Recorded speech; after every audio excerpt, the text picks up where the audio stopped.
Hi, and welcome to Kiddos Corral.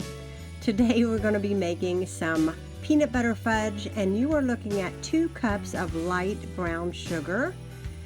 And then we're going to add to that 2 cups of white granulated sugar, and you're going to notice that this recipe just takes very simple ingredients. To this, we're going to pour in 1 cup of whole milk.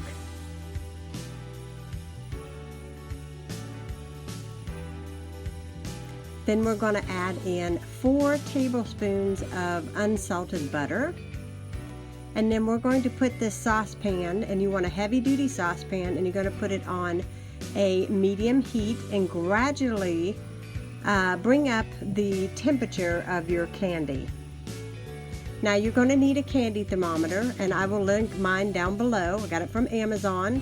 You want this to come to a softball stage, which will be around 350 to 400 degrees, and so you'll see that it's boiling. So be very, very careful. This candy gets extremely hot, and keep an eye out on your thermometer and don't allow it to touch the bottom of your pan. When it comes up to the right temperature, you're going to add in 1.3 cups of peanut butter,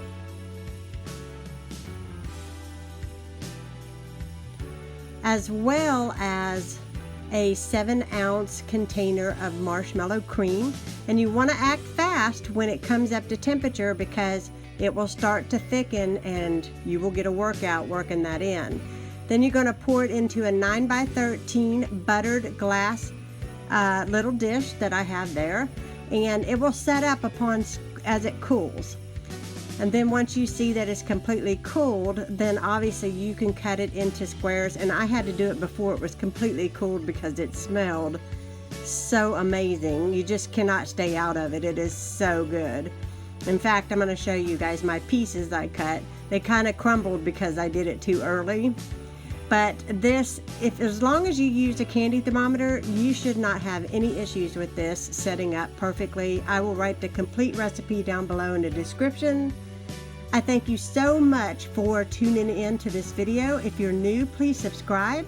And thank you so much for watching, and I hope you have a wonderful holiday.